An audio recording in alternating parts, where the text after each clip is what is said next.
नमस्कार स्टूडेंट, जैसा कि आपको विदित है कि हम नए साल के उपलक्ष्य में नए साल में आरएएस मेंस फाउंडेशन का कोर्सेज स्टार्ट करने जा रहे हैं।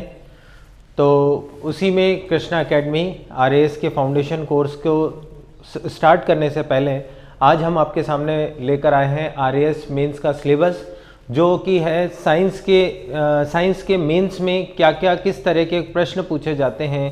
तो उसके लिए बात करते हैं कि किस तरह का सिलेबस, किस तरह से क्वेश्चन किन किन टॉपिक से पूछे जाते हैं, उनके बारे में बात करते हैं।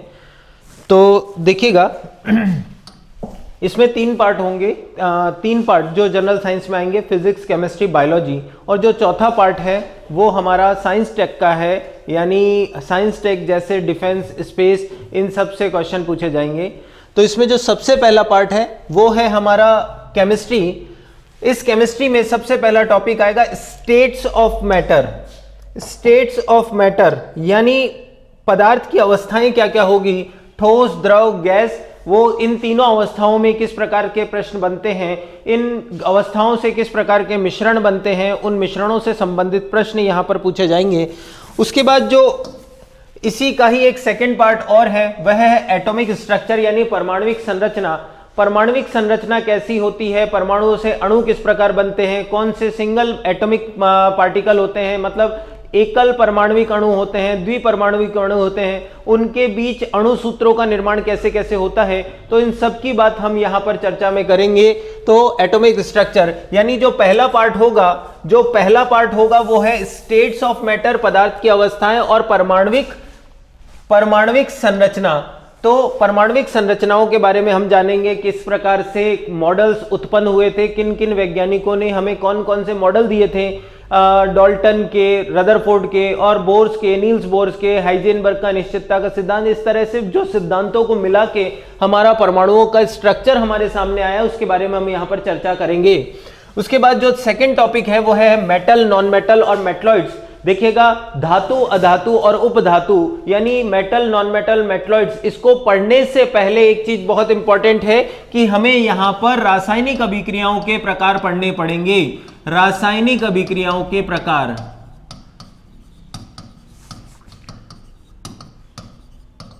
रासायनिक अभिक्रियाओं के प्रकार पढ़े बिना अगर हम इस टॉपिक को छेड़ेंगे तो शायद ये हमें समझ में ना आए। इसीलिए पहले इन अभिक्रियाओं को हमें पढ़ना पड़ेगा, इन अभिक्रियाओं के प्रकार जानने पड़ेंगे कि कौन कौन सी अभिक्रियाएं होती हैं, फिर हम इस टॉपिक के आगे चर्चा करेंगे।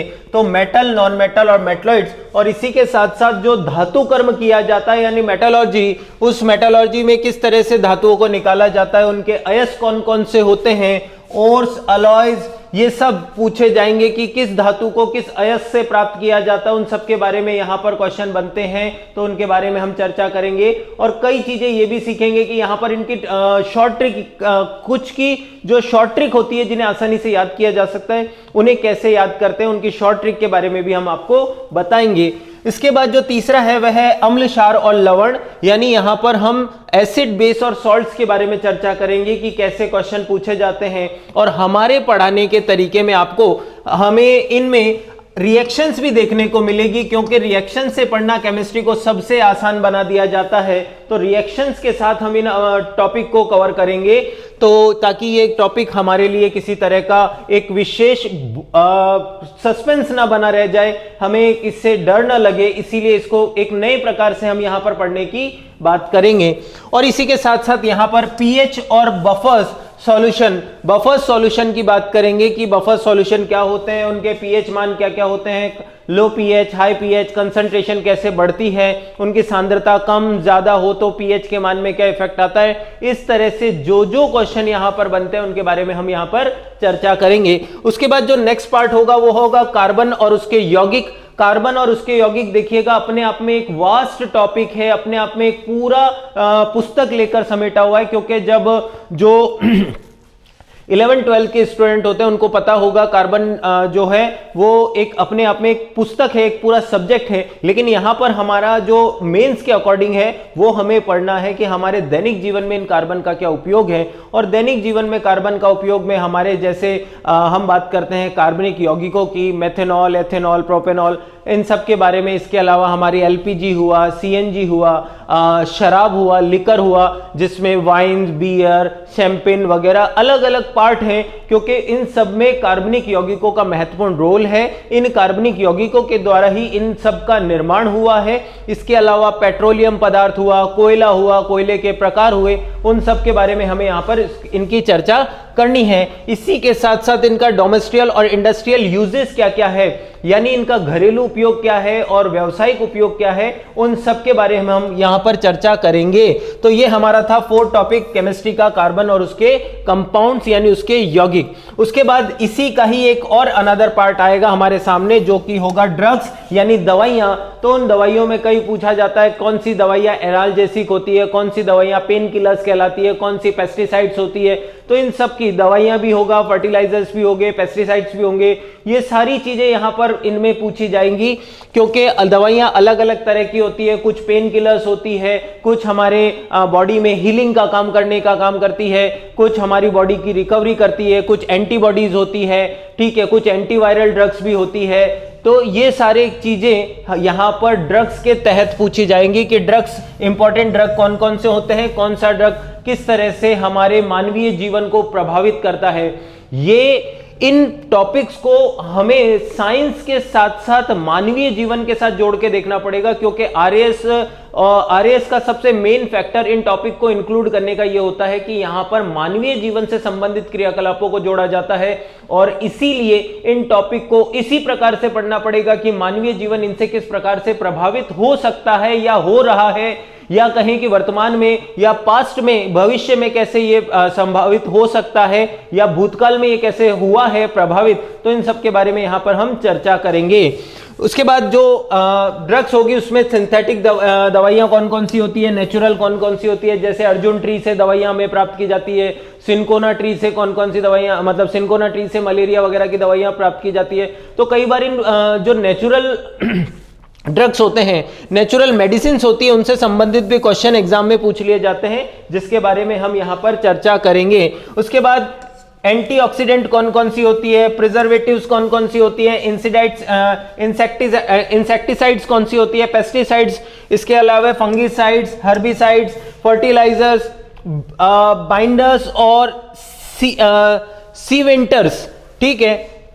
तो इन सब के बारे में हम यहां पर जानेंगे। तो इन सारे ड्रग्स के बारे में हम चर्चा करेंगे कि कौन कौन से ड्रग्स होते हैं, किस प्रकार से हमारे शरीर को प्रभावित करते हैं। इसके बाद केमिस्ट्री में ही हम एक टॉपिक रेडियो एक्टिविटी यानी रेडियो धर्मिता के बारे में चर्चा करेंगे कि रेडियो धर्मिता कौन कौन से तत्वों में रेडियो धर्मिता प्रदर्शित होती है। लेकिन इन तत्वों को पढ़ने से पहले हमें उन आवर्त सारणी के बारे में जानना पड़ेगा कि आवर्त सारणी में वो रेडियो धर्मी तत्व कौन कौन से होते हैं, और उसके लिए इस पूरी आवर्त सारणी का जानना, ज्ञान लेना बहुत जरूरी है। और वर्तमान में कुल 118 तत्व हैं, तो हम 118 तत्वों के बारे में चर्चा करेंगे और एक एक उन तत्वों के बारे में सामान्य ज्ञान पढ़ते हुए और जानेंगे कि कौन कौन से रेडियो एक्टिव मटेरियल्स होते हैं, उनके क्या क्या कॉन्सेप्ट हैं और किस तरह की एप्लीकेशन उनसे हमारे जीवन से संबंधित है। केमिस्ट्री का ये पार्ट खत्म होने के बाद नेक्स्ट हमारा जो पार्ट होगा वो होगा फिजिक्स। फिजिक्स भी डेली लाइफ से ही रिलेटेड है, मानवीय जीवन से ही संबंधित है, क्योंकि मानवीय जीवन के क्रियाकलापों में जो भौतिक गुण होते हैं यानी भौतिकी संबंधित है मानव से, वही हमारे यहाँ पर क्वेश्चन में पूछा जाएगा, जैसे ग्रेविटेशन, सेंटर ऑफ मास इत्यादि। तो इस टॉपिक में सबसे पहले आएगा हमारा ग्रेविटेशन यानी गुरुत्वाकर्षण। तो और गुरुत्वाकर्षण हमारे पृथ्वी के लिए एक महत्वपूर्ण पार्ट का काम करता है, क्योंकि हम पृथ्वी से इसी गुण के कारण, इसी बल के कारण बंधे रहते हैं। तो गुरुत्वाकर्षण और उससे संबंधित कौन कौन से अनुप्रयोग होते हैं, जैसे अनुप्रयोगों की हम कुछ चर्चा करें तो लिफ्ट का कॉन्सेप्ट होता है, या हम कहें सेंटर ऑफ मास होता है, द्रव्यमान केंद्र होता है, या क्वेश्चन पूछा जाता है कि भाई अगर हम ध्रुवों पर चले जाएं, विषुवत रेखा पर चले जाएं, तो हमारे भार में किस प्रकार से परिवर्तन आता है, या और कौन कौन से अंतरिक्ष में जाने पर क्या परिवर्तन आएगा, पृथ्वी की सतह पर जाने पर क्या परिवर्तन आएगा। तो इन सब के बारे में हम यहां पर चर्चा करेंगे। इसके बाद सेकंड टॉपिक है हमारा फिजिक्स में हीट यानी ऊष्मा। ऊष्मा जानेंगे कि ऊष्मा के कौन कौन सी इकाइयां होती हैं, इन इकाइयों का अलग अलग प्रयोग क्या होता है, किस तरह से इन इकाइयों का प्रयोग किया जाता है, क्योंकि ऊष्मा की कई इकाइयां होती हैं। जैसे उदाहरण के लिए बात करें, ऊष्मा को सामान्यतः हम जूल में मापते हैं, लेकिन जूल के अलावा यदि बात करें तो केल्विन भी ऊष्मा का मात्रक है, डिग्री सेल्सियस भी ऊष्मा का मात्रक है, या फिर बात करें कि डिग्री फ़ारेनहाइट भी ऊष्मा का मात्रक है और रोमर भी ऊष्मा का मात्रक है। तो इस तरह से कई ऊष्मा के मात्रक भी होते हैं। तो इन ऊष्माओं के मात्रकों का क्या उपयोग है, ये हमारे आसपास जो पाए जाने वाले द्रव हैं वो किस प्रकार से इस ऊष्मा के द्वारा बढ़ने या कम होने से प्रभावित होते हैं, हम कैसे इसका प्रयोग करके अपने आप को बचा सकते हैं, ये हमारे लिए उपयोगी क्यों है, हमारा शरीर का टेम्परेचर मेंटेन करना क्यों है, रूम टेम्परेचर मेंटेन करना। तो कई यहाँ से क्वेश्चन बनते हैं। जैसे हाल ही में एग्जाम्स में क्वेश्चन आया था कि सामान्य रूम का टेम्परेचर कितना होता है, तो सामान्य रूम का टेम्परेचर जैसे होता है 27 डिग्री सेल्सियस, तो सामान्य रूम का तापमान इतना ही रखा जाता है, यानी अगर एक सामान्य रूम की बात की जाए तो वो होगा 27 डिग्री सेल्सियस। तो इस तरह के फैक्चुअल में जो क्वेश्चन पूछे जाते हैं, फैक्ट्स में जो क्वेश्चन पूछे जाते हैं, उनके बारे में यहां पर चर्चा करेंगे। फिर आएगा स्टैटिक और करंट इलेक्ट्रिसिटी, यानी स्टैटिक और एक होती है मूवेबल, स्टैटिक स्थैतिक ऊर्जा, स्थैतिक विद्युत, और एक होती है मूवेबल यानी इलेक्ट्रिक करंट, इलेक्ट्रिसिटी, सर्किट्स। तो इनके बारे में हम चर्चा करेंगे। वोल्ट, करंट, पावर क्या होती है, इनको मापने के लिए कौन कौन से इंस्ट्रूमेंट्स यहां पर यूज किए जाते हैं, इनका अलग अलग सीक्वेंस क्या होता है, मींस जैसे बात करें श्रेणी क्रम क्या होगा, समांतर क्रम क्या होगा, तो इन सब के बारे में चर्चा करेंगे। और इसी के साथ कुछ और भी इनके साथ यहां पर प्रयोग किए जाते हैं, जैसे प्रेरकत्व, इंडक्टेंस प्रयोग किया जाता है, धारिता या फिर कैपेसिटर प्रयोग किया जाता है। तो उन्हें भी उनका इन पर क्या प्रभाव पड़ता है, सर्किट पे क्या प्रभाव पड़ता है, उसके बारे में हम यहाँ पर चर्चा करेंगे। और इसी के बाद इसी टॉपिक का ही एक और पार्ट होगा मैग्नेटिज्म, मैग्नेट, जो कि दो प्रकार की होती है, एक नॉर्मल नेचुरल मैग्नेट होती है और एक होती है इलेक्ट्रोमैग्नेट, जो इलेक्ट्रिसिटी के द्वारा बनाई जाती है। तो उसके बारे में भी हम यहाँ पर चर्चा करेंगे। फिर आएगा एक और पार्ट साउंड। देखिएगा, ऊष्मा हुआ, ऊष्मा के बाद विद्युत हुआ, विद्युत के बाद चुंबक हुआ, और एक फिर आएगा नेक्स्ट साउंड।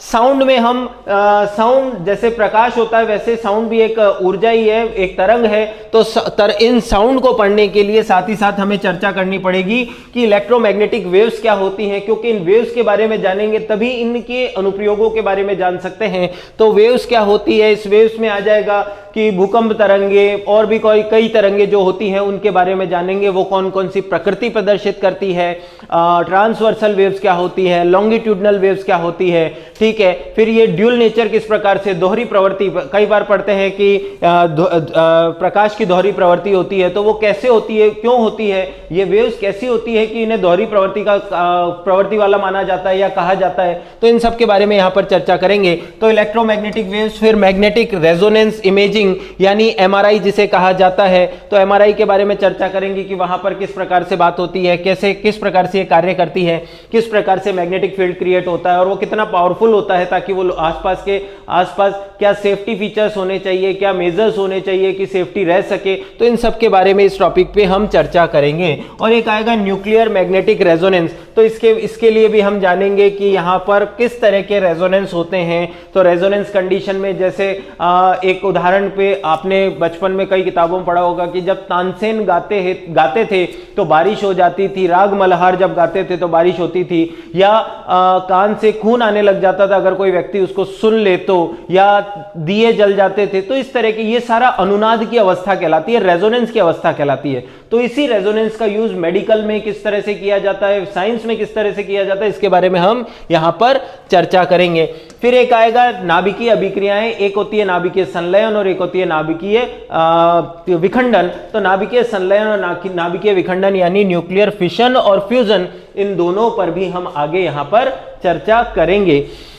फिर आएगा ह्यूमन आई एंड डिफेक्ट्स। देखिए, वैसे तो ये कहने को तो बायोलॉजी का टॉपिक है, लेकिन यहाँ पर आरएएस में फिजिक्स में दिया है तो हम फिजिक्स में ही चर्चा करेंगे। यहाँ पर ही हम आंखों की, नेत्र की संरचना कैसी होती है और उसमें कौन कौन से लेंस पाए जाते हैं और किस प्रकार से ये लेंसेज हमारे आंखों को प्रभावित कर सकते हैं या कैसे हमारे आंख के दोषों को दूर करते हैं, तो इनके बारे में चर्चा करेंगे। जैसे एक होता है नियर साइटनेस, फार साइटनेस, हाइपरमेट्रोफिया, मायोफिया, एस्टिग्मेटिज्म, कैटारेक्ट और कलर ब्लाइंडनेस, ऐसे बहुत सारे। तो ये कैसे हमारे जीवन को इफेक्ट करते हैं, इनमें डिफेक्ट और इनको कैसे लेंसेज के थ्रू करेक्ट करते हैं, तो इनके बारे में यहाँ पर चर्चा करेंगे। क्योंकि यहाँ यहाँ पर जो आई टॉपिक दिया है, इसका मतलब यहाँ पर लेंसेज का ज्ञान होना जरूरी है, और लेंसेज का ज्ञान तब होगा जब प्रकाश के उन दर्पण और अपवर्तन और परावर्तन यानी रिफ्रैक्शन और रिफ्लेक्शन, इन दोनों घटनाओं से वो व्यक्ति परिचित होगा, तभी वो इन चीजों को आसानी से समझ सकता है। तो यहां पर हम प्रकाश की घटनाओं का भी विवरण देखेंगे, तभी जाकर हम इन ह्यूमन आई के डिफेक्ट्स के बारे में चर्चा कर पाएंगे। इसके बाद यदि हम नेक्स्ट देखें तो जो हमारा तीसरा टॉपिक आएगा वो होगा बायोलॉजी, और बायोलॉजी में हम देखेंगे सबसे बेसिक टॉपिक कोशिका। कोशिका किसी भी जीवन के शरीर की संरचना का एक महत्वपूर्ण आधार है, आधारभूत पार्ट है, क्योंकि कोशिकाओं से ही तो उत्तकों से ही शरीर और अंग, और अंगों से ही शरीर का निर्माण होता है। तो हम सबसे पहला जो हमारा टॉपिक होगा वो होगा बायोलॉजी, और वो हमारे दैनिक जीवन से किस प्रकार संबंधित है, उस बायोलॉजी में हम सबसे पहला टॉपिक देखेंगे कोशिकाओं में किस प्रकार से कौन कौन से ऑर्गन्स होते हैं, कौन कौन से ऑर्गेनेल्स होते हैं, छोटे छोटे अंगक होते हैं, उनके बारे में जानेंगे, उनके कार्य क्या होते हैं, उनके बारे में चर्चा करेंगे, और किस प्रकार से ह्यूमन जनरेट होता है, किस प्रकार से कोई और प्लांट में डेवलपमेंट होता है, कौन कौन से कोशिका विभाजन होते हैं, उनके बारे में भी हम यहाँ पर चर्चा करेंगे। उसके बाद जो नेक्स्ट पार्ट आएगा वो आएगा कंट्रोल और कोऑर्डिनेशन। कंट्रोल कोऑर्डिनेशन में वैसे मेनली हम जो देखेंगे वो देखेंगे नर्व सिस्टम। नर्व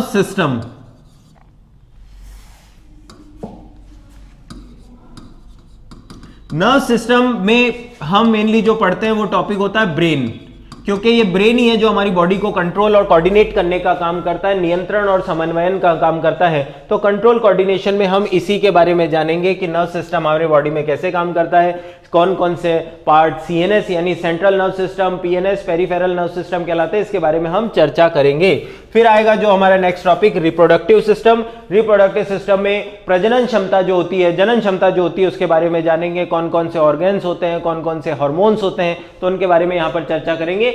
ये सारी बातें मानवीय जीवन से संबंधित इसलिए है क्योंकि ये कहीं ना कहीं एक आरएस कैंडिडेट के लिए, आरएस स्टूडेंट के लिए बहुत मायने रखती है जीवन में, उसको इसके बारे में ज्ञान होना जरूरी है, इस वजह से हम यहां पर इसके बारे में चर्चा करेंगे। फिर एक आएगा रिप्रोडक्टिव के साथ साथ एक्सक्रीटरी सिस्टम, यानी मानव वेस्ट कैसे उत्पन्न किया जाता है, कौन कौन से मानव के वेस्ट में पार्ट होते हैं, ठीक है, जो यूरिनेशन पार्ट होगा उसके कंटेंट क्या क्या होते हैं, किस कौन कौन से कंटेंट बॉडी में एसेंशियल होते हैं, किस में वो बॉडी में कब एसेंशियल होते हैं, या कब कब कौन कौन सी डिफिशियंसी इनमें हो सकती है, या ट्रैक्ट कौन कौन सी प्रॉब्लम क्रिएट कर सकते हैं, इन सब के बारे में हम जानेंगे। और एक यहां पर देखेंगे श्वसन तंत्र, रेस्पिरेटरी सिस्टम, तो इसके बारे में जानेंगे, यानी रिप्रोडक्टिव, एक्सक्रीटरी और रेस्पिरेटरी तीनों ह्यूमन बॉडी से रिलेटेड है।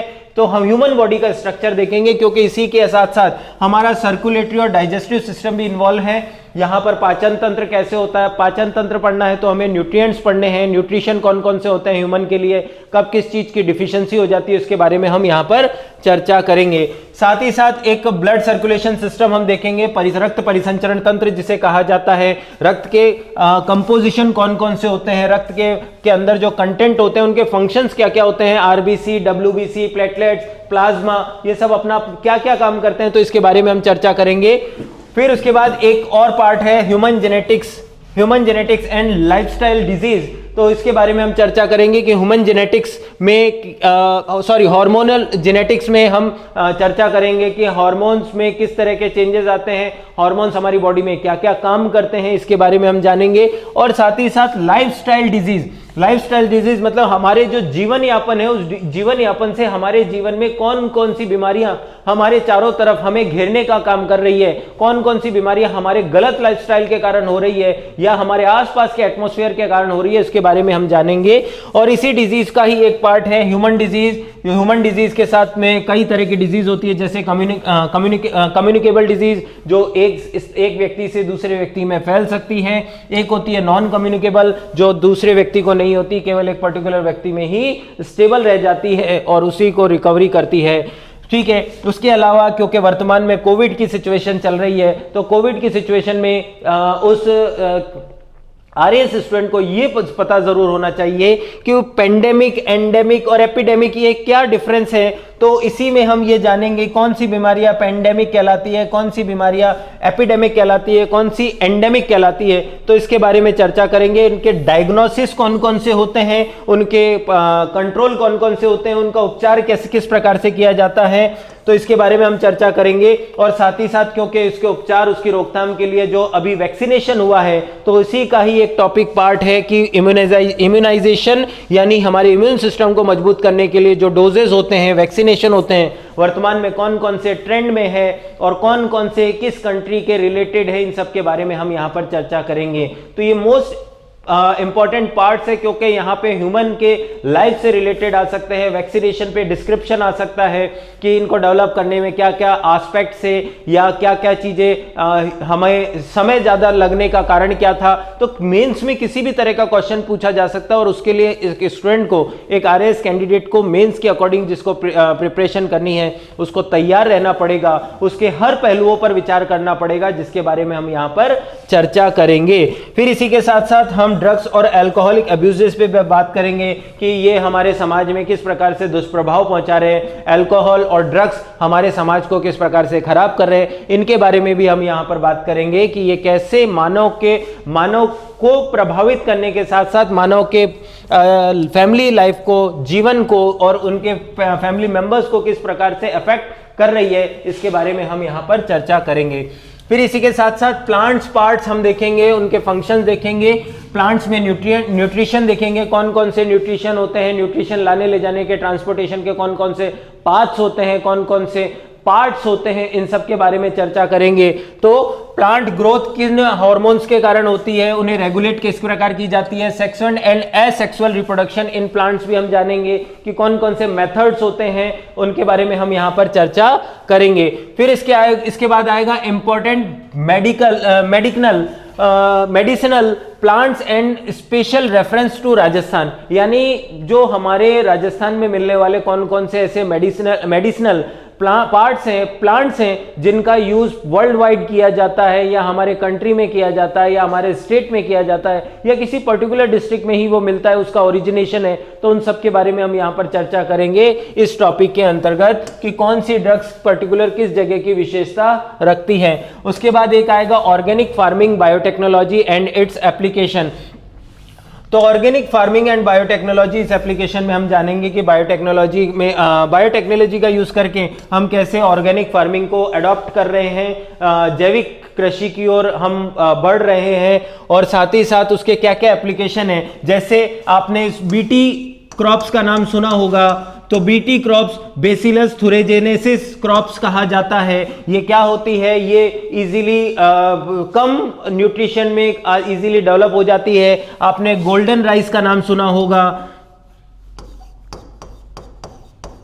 गोल्डन राइस या जिसे सुनहरे चावल कहा जाता है, ये भी वर्तमान में बहुत ट्रेंड में है क्योंकि ये देखने में तो गोल्डन कलर के होंगे और साथ ही साथ इसके अंदर न्यूट्रिएंट्स बहुत इफेक्टिव मात्रा में होते हैं, बहुत प्रभावकारी होते हैं शरीर के लिए। इसी प्रकार से इनके एप्लीकेशंस में एक एप्लीकेशन होती है Flavr Savr tomato, Flavr Savr tomato. तो फ्लेवर सेवर टमाटो मतलब जो वर्तमान में अभी टमाटो की जो वैरायटी आती है मार्केट में, वो फ्लेवर सेवर टमाटो कहलाते हैं क्योंकि वो विशेष प्रकार से खाने में तो ज़्यादा स्वाद युक्त नहीं होते हैं, लेकिन फिर भी उपयोग करने पर शरीर के लिए बहुत ज़्यादा इफेक्टिव होते हैं, शरीर के लिए बहुत ज़्यादा यूजफुल होते हैं। इसीलिए तो ये सारे इन बायोटेक्नोलॉजी फार्मिंग के यूजेस हैं जिनके बारे में हम यहाँ पर चर्चा करेंगे। उसके बाद जो एक नेक्स्ट पार्ट आएगा वो साइंस टेक का आएगा। उस साइंस टेक में हम सबसे पहले पार्ट देखेंगे कंप्यूटर साइंस। कंप्यूटर साइंस बोले तो हम इसको शॉर्ट वे में कह सकते हैं आईसीटी यानी इंफॉर्मेशन एंड कम्युनिकेशन टेक्नोलॉजी। तो इंफॉर्मेशन कम्युनिकेशन टेक्नोलॉजी में हम जानेंगे नेटवर्किंग और उसके टाइप्स क्या क्या होते हैं, एनालॉग और डिजिटल टाइप्स क्या क्या होते हैं, फ्रीक्वेंसीज क्या होती है, सिग्नल्स क्या होते हैं इस टाइप के, टेलीकम्युनिकेशन फ्रीक्वेंसीज क्या क्या होती है, कौन कौन सी टेलीकम्युनिकेशन फ्रीक्वेंसीज का यूज करके हम सिग्नल्स को ट्रांसमिट करते हैं, कहां पर। जैसे फॉर एग्जांपल एक एग्जांपल देते हैं कि जो हमारे घर में डीटीएच आती है यानी फ्री टू एयर सर्विस आती है, वो सारी किससे आती है, केयू बैंड से आती है। तो इसी प्रकार से कई अलग अलग बैंड पूछे जाते हैं कि कौन से बैंड मिलिट्री में यूज होता है, कौन सा बैंड सैटेलाइट सर्विसेज में यूज होता है। तो इन सब के बारे में हम यहाँ पर चर्चा करेंगे। इसके अलावा स्पेक्ट्रम, मोबाइल टेलीफोनी में मोबाइल हुआ, टेलीफोन हुआ, रीसेंट डेवलपमेंट कौन कौन से हैं इसके बारे में जानेंगे इंफॉर्मेशन एंड कम्युनिकेशन टेक्नोलॉजी के अंतर्गत। और इसी के साथ साथ यहां पर हम जानेंगे आर्टिफिशियल इंटेलिजेंसी क्या होती है। आर्टिफिशियल इंटेलिजेंसी यानी कई रोबोट बनाए गए हैं, कई रोबोट बैंकिंग सेक्टर में इन्वॉल्व हैं, कई रोबोट हमारे रेलवे प्लेटफॉर्म पे, और इन तरह से अलग अलग रोबोट को ह्यूमन की जगह पे रखा गया, इंस्टॉल किया गया ताकि वो अपना कार्य बेहतर कर सके और बिना किसी थकान के कर सके। तो इन सब चीजों के बारे में हम आर्टिफिशियल इंटेलिजेंसी में जानेंगे। इसके अलावा बिग डेटा प्रॉब्लम क्या होती है, बिग डेटा के बारे में जानेंगे। क्लाउड कंप्यूटिंग क्या होती है, क्लाउड स्टोरेज क्या होते हैं, इस आईसीटी में हम जानेंगे। इसके अलावा इंटरनेट ऑफ थिंग्स क्या होती है, क्रिप्टो करेंसी क्या है, ओटीटी प्लेटफॉर्म क्या है। तो ओटीटी प्लेटफॉर्म वर्तमान में बहुत ट्रेंड में है, इसीलिए ये टॉपिक यहां पर इंक्लूड किया गया है। तो ये जो ओटीटी प्लेटफॉर्म होता है ये एक नए तरह की केबलिंग, जैसे हम कहें हमारे घर में चैनल केबल से आते थे लेकिन उसके बाद वो सैटेलाइट के हो गए, लेकिन सैटेलाइट के थ्रू हो गए, लेकिन अब सारी कनेक्टिविटी इंटरनेट के थ्रू हो गई, जिन्हें ओटीटी ने अपना स्थान दे दिया। यानी कि अब जो सारी चैनल हमारे घर में हम प्रोग्राम यूज करते हैं, देखते हैं, वो सारे ओटीटी के थ्रू आते हैं। तो ये ओटीटी प्लेटफॉर्म के कौन कौन से हैं, क्या एस्पेक्ट इनके, इनको चलाने में क्या डील करनी पड़ती है, और साथ ही साथ इनके सोशल और मीडिया और सोशल मीडिया इंपैक्ट क्या क्या है, यानी ये हमारे जीवन को किस प्रकार से प्रभावित कर रहे हैं। कोई भी मूवी आती है, वेब सीरीज आती है, तो कोई स्टूडेंट के वो जीवन को किस प्रकार से प्रभावित कर सकती है। तो ये सारे पहलू, चाहे वो पॉजिटिव फेवर में हो चाहे वो नेगेटिव फेवर में हो, उनके बारे में हम यहां पर चर्चा करेंगे। इसी के साथ साथ आईटी इंडस्ट्री इन इंडिया, ठीक है, उसमें कौन कौन से आईटी इंडस्ट्री हैं और डिजिटल इंडिया इनिशिएटिव्स कौन कौन से हैं, इन सब के बारे में हम इस पूरे एक टॉपिक जिसे कहा जाता है आईसीटी, इस पर चर्चा करेंगे इंफॉर्मेशन एंड कम्युनिकेशन टेक्नोलॉजी में।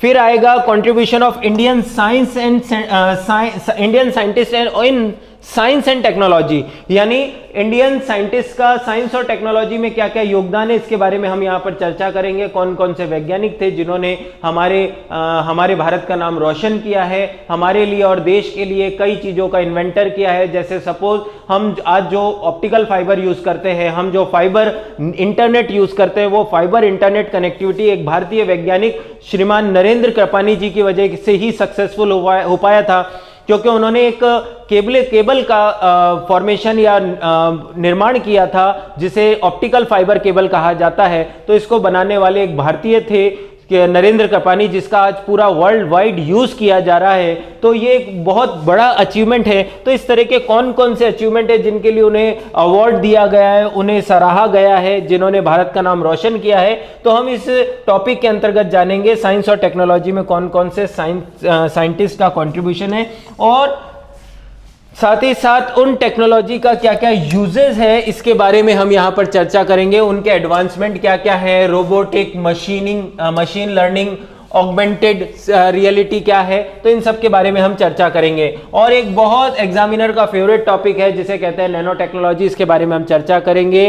इसमें RFID, क्वांटम कंप्यूटिंग, इन सब के बारे में, क्वांटम पार्टिकल्स, इन सब के बारे में हम चर्चा करेंगे कि ये क्या होते हैं, किस तरह से इससे क्वेश्चन पूछे जाते हैं। जैसे लास्ट ईयर ही नैनो टेक्नोलॉजी पे क्वेश्चन आया था, यही क्वेश्चन RAS, IAS में भी पूछे जाते हैं। तो इस प्रकार के क्वेश्चंस पे मेन फोकस रहता है एग्जामिनर का, जिनके बारे में हम यहाँ पर चर्चा करेंगे। फिर एक आएगा development of science and technology in Rajasthan के संदर्भ में साइंस और टेक्नोलॉजी में क्या क्या डेवलपमेंट हुआ है, गवर्नमेंट की पॉलिसीज क्या क्या है, कौन कौन से आर्टिकल्स इस पर बनाए गए हैं, कौन कौन से आर्टिकल हमारे साइंस टेक मतलब हमारे जो सोशल मीडिया एक्ट्स हैं, साइट्स हैं, उन पर कौन कौन से रूल्स रेगुलेशन एप्लीकेबल होते हैं। तो इन सब के बारे में हम यहाँ पर चर्चा करेंगे, और ये राजस्थान से किस प्रकार से रिलेटेड है, इसके बारे में भी हम जानेंगे।